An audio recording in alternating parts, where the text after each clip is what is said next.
Portions of the following program are transcribed.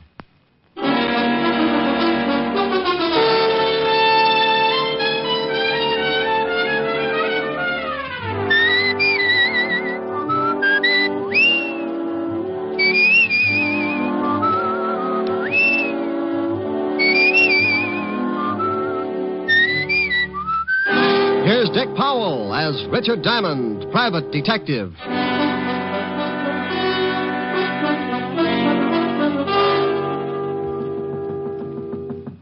Yep, door's open. Mr. Diamond, Well, Angelino, come in. I didn't know whether you were busy or not. If you didn't hear the drums, you know I'm not busy. Drums, Mr. Diamond? Well, it's sort of a ritual, Angie. Every time I get a paying client, my landlord offers up his thanks to the goddess of joy. Plays an old bongo and turns on the heat as a kind of sacrifice. I see. Oh, no, you don't. You're too normal. What's the trouble, Angelino? The pig's knuckles in your butcher shop got arthritis? You always with the kidding, Mr. Diamond. Yeah, that's the kind of a hairpin I am. Hairpin? Angie, you got something on your mind. Forget my little asides and let's have it. I got the big problem, Mr. Diamond. Oh, you mean something's wrong and you can't pay me to take care of it? Oh, no, I can pay. Oh, well, then you haven't got a problem. You slip me the cash and I'll move in on your worries. Well, you see, it's like this. I come to you as a sort of representative for all the other butcher shops, the independent ones. I ain't the only one that's worried. So all the butchers got together last night and decided to do something about it. I hate to be a nag, but do something about what? We all been paying money to a protective association. Oh? Yeah, every week a couple of guys come around and collect. If we don't pay, we get our shops busted up. And if that ain't enough, we get our heads busted, too. See, I still got 3 stitches right here on the top of my head. Oh, nice job. What'd the doctor use, a loom? I got this last week when those 2 guys come for the money. I couldn't pay, so one of them hit me with a blackjack. You're lucky you didn't use one of your salamis. Might have been a job for homicide. He knocked me out when I come to. My shop was a mess. There was a note saying that they'd be back. Well, you better go to the law, Angelino. They'll give you good protection and won't cost you a thing. We discussed that at the meeting, but we decided it was too dangerous. We've been warned that if we go to the police, we'll get hurt bad. We got the families, Mr. Diamond. We can't take the chance.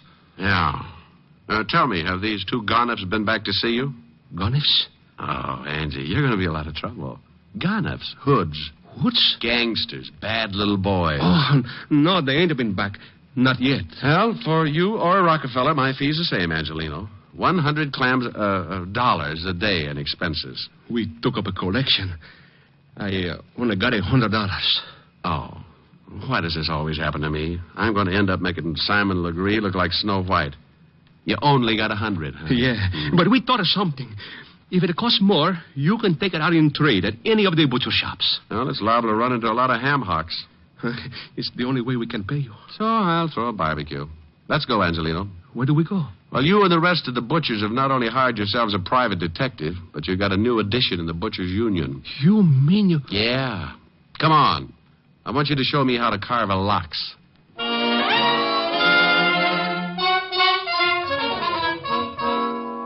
Well, that's what happens when your reputation gets around to the butcher shops. I'd been buying cold cuts from Giuseppe Angelino for the past 2 years and telling him what a great detective I was. I should have known he'd never take my word for it, so now I had to prove it. His shop was over on 10th Avenue, so we walked over and went in. He took me around behind the counter and handed me a white apron. I don't get it. Why you want to be a butcher? Well, Angie, you want me to get a line on these 2 guys who do the collecting, don't you? Sure. Well, I can only think of 2 ways I could watch them and not look suspicious. Make like a butcher or crawl in with the ground round. Huh? Think what would happen if someone looked down for the price of ground round and caught it staring back at them. Oh, that's a good one. That's pretty good. Oh, now, come on, Angie. It wasn't that funny. You got my $100, ain't you? It's a riot. Yeah.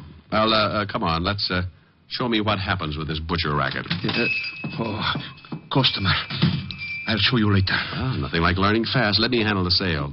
Think you can? Here she comes. Oh, good morning, Mrs. Hennessy. Oh, good morning, Mr. Angelino. Business must be good. I see you have a new butcher. Oh, yes. This is a Mr. Hangtooth. Hangtooth? Hangtooth? Good morning, Mrs. Hennessy. Something I can do for you? Oh. Yes. How much is the lamb shoulder today? Oh, yes. Which one? What? Look, maybe you better let me take... Relax, Angie. I'll make it. Which shoulder would you like, Mrs. Hennessy? Well, is there any difference, young man? Oh, yes. You see, this lamb is really a ram. A ram? Oh, sure, yeah. Hurt his shoulder playing against the Eagles 2 weeks ago. We're also selling his shoulder pads at 21 cents a pound. Mr. Angelino. You'll find him hanging in the back with the spare ribs. Now, if you can tell me which shoulder you want, I'll wrap it up and send it off tackle between the liver and the knishes. Well, I never. Well, of course you haven't. What's the trouble with you people? Now, here's a nice little ram that played his heart out. Oh, by the way, the heart is a special today, 11 cents a pound. Angie, Is she gone? like a laundry in a tornado. What for do you want to do that, Mr. Diamond? She was one of my best customers. I wanted to get her out of here, and I wanted to get her out in a hurry. But why do you have to do it like that? Not a lamb, a ram. Which shoulder do you want, Miss Hennessy? Look, Angie, I'm sorry, but you can explain it to her later. Just as she came in, I spotted 2 guys heading this way. When they saw her, they backed off. They're standing across the street right now. Where? Right over there in front of the cigar store. Hey, one of them has got a hatchet. No, not that one. You're looking at the Indian. Over there. Oh, yeah. Hey, that's them. That's the 2 guys who hit me on the head. They're the ones who come around to do the collecting. Well, they're coming again. You better duck. I'll take care of it. You be careful. They're pretty rough monkeys. Go on, now beat it. They're almost here. Yeah. I'll be in the back. One meatball, I got you under my skin. Well. Good morning, gentlemen. What can I do for you?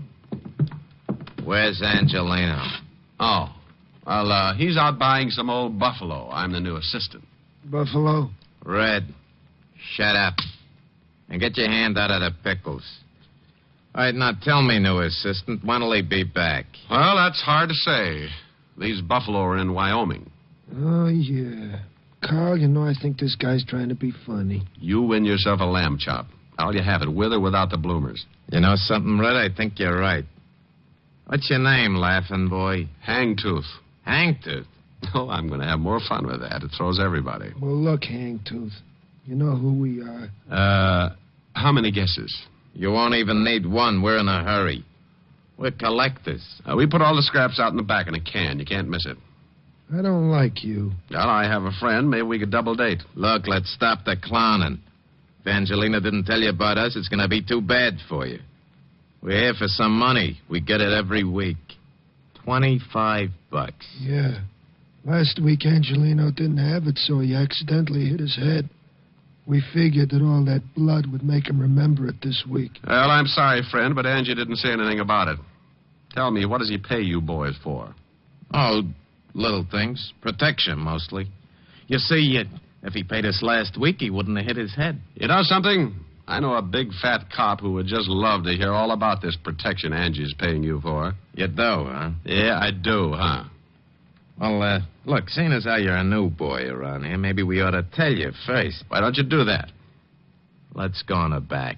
I like it here. I listen better. You do, huh? Is that all you guys can say? Now get out from behind that counter. Oh, I want to explain the thing to you. Yeah, go on, Red. Explain it to Mr. Hagtooth. Hangtooth. You'll have to pardon him. He don't hear so well. How's your hearing, Hangtooth? Depends on what I'm listening to. If it's dull, I might end up with an ear trumpet. You might end up with one whether it's dull or not. Now, seeing as how you're working for Angelino, you're going to need protection, too. So let's have the $25. I want to know what I'm buying. Sure. Here. Oh, now, don't you know it isn't nice to go around breaking up showcases, and especially with that nasty old sap? Well, you never know when things are going to get busted, see? Now, don't you think you need protection, Mr. Hangtooth? Tell you what I'll do. I'll pay you for protection if you'll pay me. Pay you? For what? Well, you never know when things are going to get busted. Like your jaw, maybe. Why, you... Hey, Carl, help me. Yeah, sure I'll help. This looks like my head breaking, Dave. Got his legs. All right, hold him. I'll tap him good. Give it to him again. Oh, he's a rough one, ain't he? Yeah. Kick me in the mouth, will you? Hey, Red. Let me try that, huh? Hangtooth turns such a pretty color when you kick him like that. He's out. You think he gets the idea? Maybe not right now, but when he wakes up, he's going to have a sore head to remind him. Come on, we'll come back for Angelino later. Well, you can't really blame brave little old me for going to sleep at that point. One I could have handled, but in that cramped space behind the counter with both of them coming from different directions, I had to give up sooner or later. And I did for about 20 minutes. When I finally snapped out of it, I looked up and saw 3 heads staring down at me. 2 herring with Angelino in the middle. You all right, Mr. Diamond? Oh, Angie, do you always ask people that right after they've lost their blood? Here, let me help you get up. Oh, swell. Now, look for my eyes, will you? I didn't know what to do. I guess I should have called the police. Oh, why, Angie, you're really beginning to think for a change. Oh, let me sit down. But when I thought about calling the police, I also thought about my family. Those 2 men might have beat up my family just like this. Yeah, I guess you're right. You take the $100, Mr. Diamond, and forget about this. It's too dangerous. When they come back, I'll pay them the money and nobody gets hurt. Look, I can understand why you're scared, Angie. Those 2 headhunters aren't kidding, but you can't let them get away with it. I can, and I will. I ain't taking no more chances. First, they bust up my shop, then they bust... No, thanks. I've had enough. Okay, Angie. Here's the 100. No, that's yours. And then say it's a present. Buy yourself some new glass for the counter. What are you going to do? Well, now I got no obligation, Angelino. Just a sore face and a nasty disposition. I won't get back to normal until I find those 2 guys and tie their necks in a bow.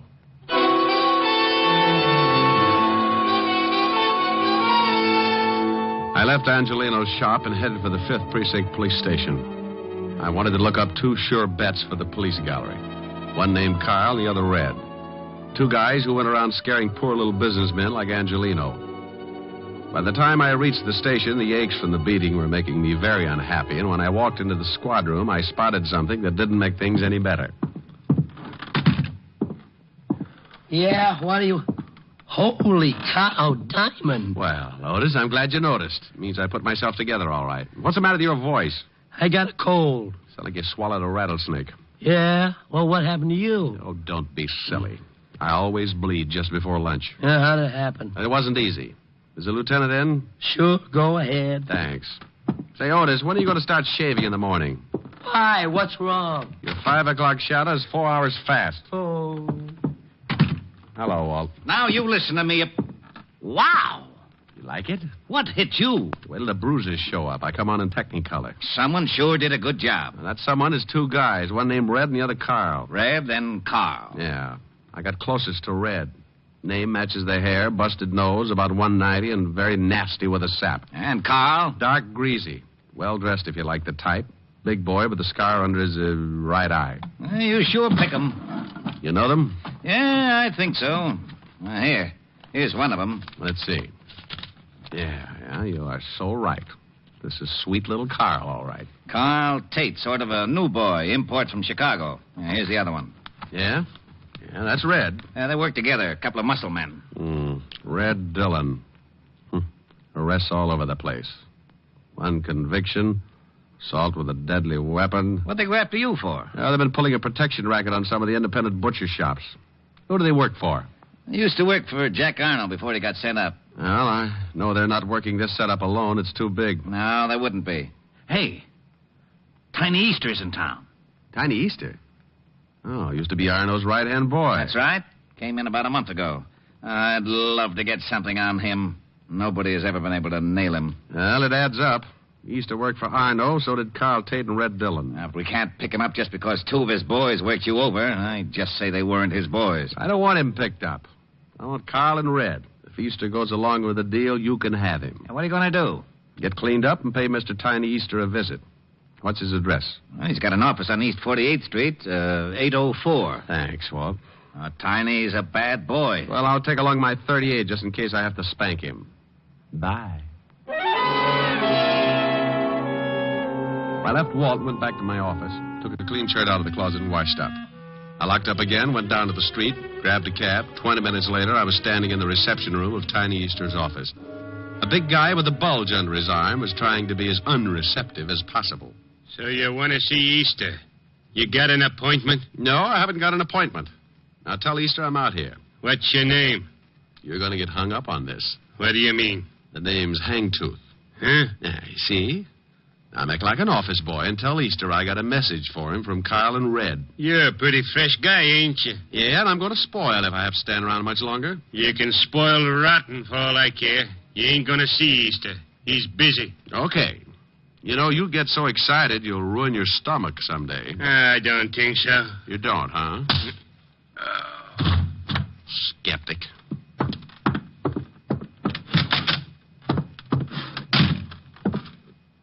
What are you on? I'm collecting scalps. Well, good for you. How'd you get by Lefty? He's tied up with a stomach ache. Swallowed a fist. All right, so you got muscles. Also, you got a pushed-in face. Lefty do that? Carl Tate and his blood brother Red. Oh? What'd you come to me for? They're working for you, aren't they? You smell like a cop. Name's Hangtooth. I doubt it. Good for you. I'd hate to go through that again. I'm a private cop. Why, not good for you. I was in a butcher shop when your two boys wandered in and started playing squash with me.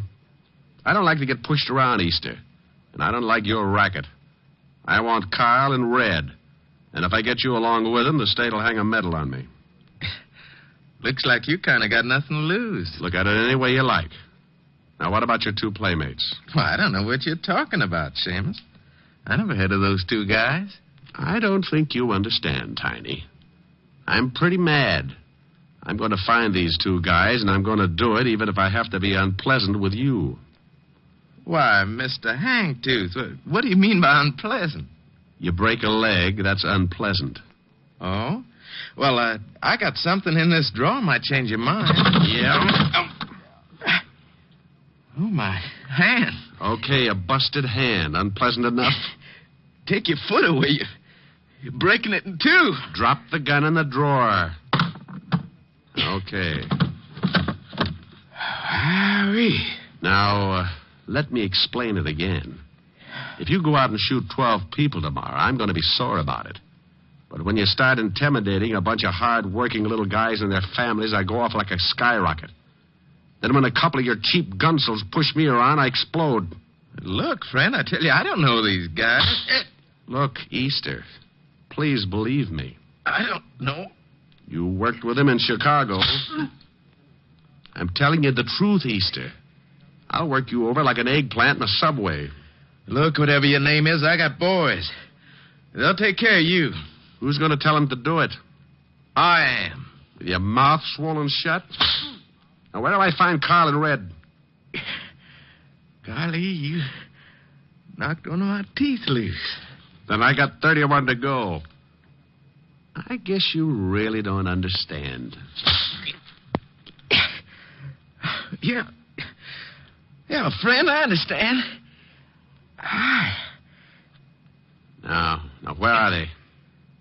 You still need some encouragement? No, that's all right.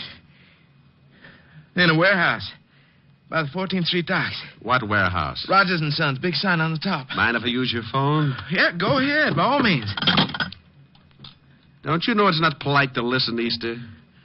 Well, what do you want me to do? Go to sleep.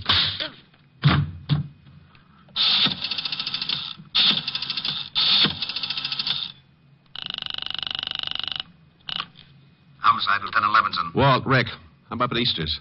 He let you use the phone? He's asleep. I'm going down to Rogers' warehouse near the 14th Street docks.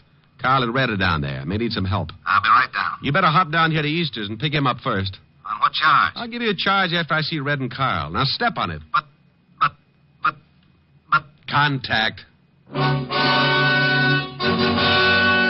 left Easter's office looking like a second-class rest home and headed for the warehouse on 14th Street. It was getting late in the afternoon when my cab pulled up near the river and I got out. The cold breeze was kicking up little patches of white on the water, and a light fog was moving in from the Atlantic as I started toward a big building with a sign on the top that read, Rogers and Sons, Importing.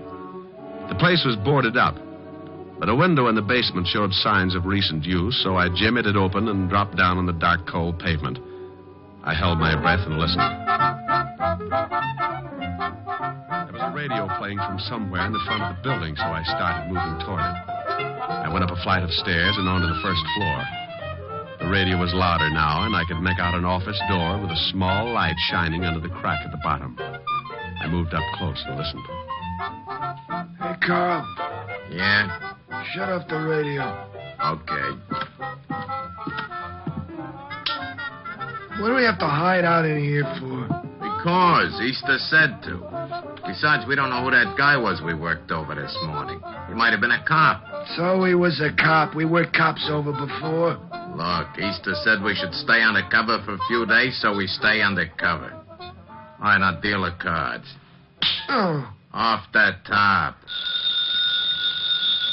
get it. That's probably Easter. Yeah. Yeah? Yeah. What? He did, huh? Hey, what's the matter? Boss! What's going on? I don't know. That was Easter. The guy we worked over was in his office, pushed him around, and now that guy's headed down here. We can handle him. Sure, but something's wrong. Just as Easter was going to say what to do, it sounded like he got into a fight. I had some guy tell him to drop the phone. Hey, the cops. Yeah. Come on, let's get out of here. Yeah. Good afternoon, boys. Hangtooth. Hagtooth.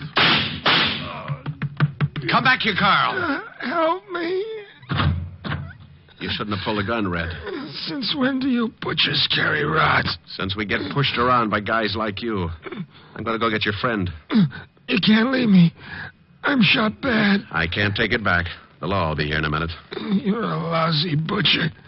I hope Carl pays you good. I'll see he gets a chance to try. I left Red lying on his face and ran toward the front of the building. The only way out was that window in the back, and Carl was sure to be hiding somewhere in the dark, hoping to get around me and head for the basement. There were a dozen places to hide in that warehouse, but I had one advantage. He couldn't see me any better than I could see him. I backed up against the wall. Come on, Carl. Red's hurt pretty bad and the law's on the way. You got to get me to get out of here. He was behind a pile of packing cases and had a big gun just to make things tougher. I eased along the wall, trying to get behind him when I suddenly bumped into something. I turned around and felt to see what it was. A ladder, straight up to the steel beams overhead. I put my gun under my arm and started up the rungs. It was tough climbing like that, trying not to make a sound and knowing all the time if he spotted me, I was an easy target. About halfway up, I stopped, held on with one hand, took off my shoe with the other. The idea was to drop the shoe, draw his fire, and nail him before he found out where I was. I dropped the shoe.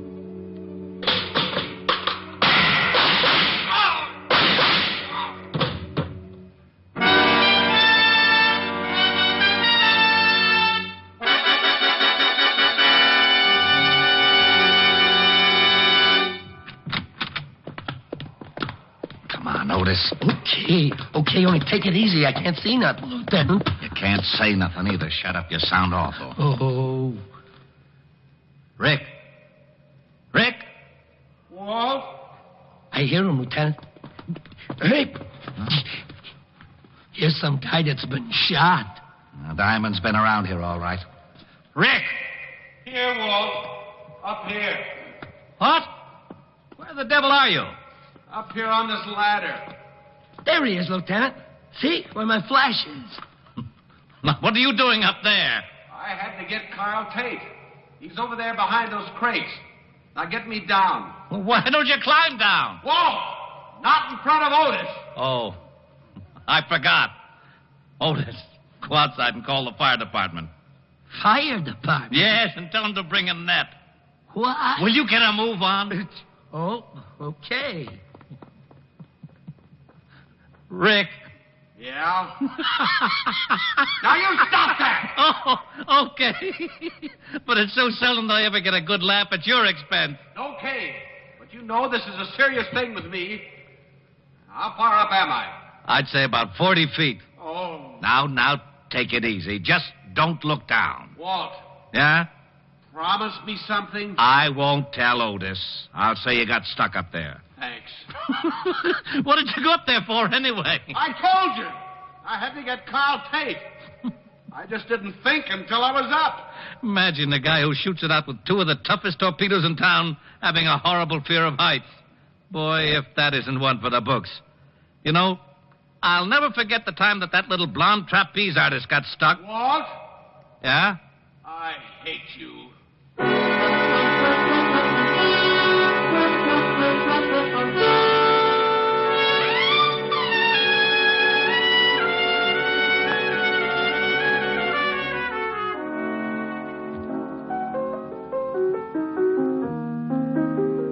Rick, how's your face?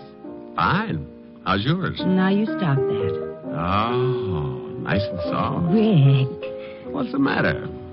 I'm just nuzzling a little. you're just nuzzling a lot. You want to nuzzle, you got to sing. Oh, no. No nuzzling. Oh, yeah. No sing, no nuzzle. Fiend. Piker, Just a little nuzzle. I think you're after my earrings. No. If I sing, Yes. I was ready. I was listening. I will remember you in the silent and lonely night, and the memory of your smile will bring me back the light. I will remember you when the leaves lie upon the ground, with the memory of a kiss in summer found. When the winds of winter come crying through the darkness, your lovely voice will come to me. Even though in spirit across the miles that part us, crying I love you, I will remember you till the spring of another year, till I hold you close again. I will remember.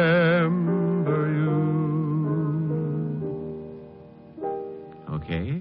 Mm-hmm. Come here. Oh, wait a minute. Oh, now what? I just remembered. I got a surprise for you. Yeah? Mm-hmm. Got a new television set. Now you can watch the fights. Well, great. Where is it? In the den. But first you've got to do one thing for me. What's that? Well, the reception isn't very good yet. I called the repairman, but he said to check the aerial. He can't come over until tomorrow. I'll fix it. Where is it? On the roof. The roof? But be careful. You've got to climb a ladder to get to it. What's the matter? Look, Helen, wouldn't you rather... Fix the aerial first. First? First. Oh. Whom are you calling? Hello, operator. Give me the fire department.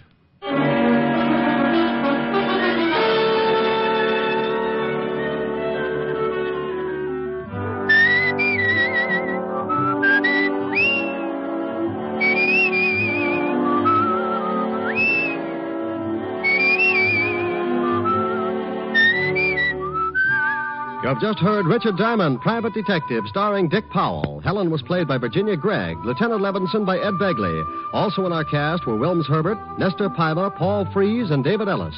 Music was under the direction of Frank Worth. Richard Diamond is written and directed by Blake Edwards. Portions were transcribed. Dick Powell soon will be seen in the screen version of the best-selling novel, Mrs. Mike. Now, this is Eddie King with an important reminder. Richard Diamond will next be heard on Sundays 1 week from tomorrow. Remember, Richard Diamond, starring Dick Powell, will next be heard on Sundays beginning January 15th. Consult your local paper for time of broadcast. What's on NBC tomorrow? The hilarious Phil Harris Alice Faye Show. And for mystery, Sam Spade, directly following Phil and Alice. Next, Hollywood Star Theater with Dorothy Lamour on NBC.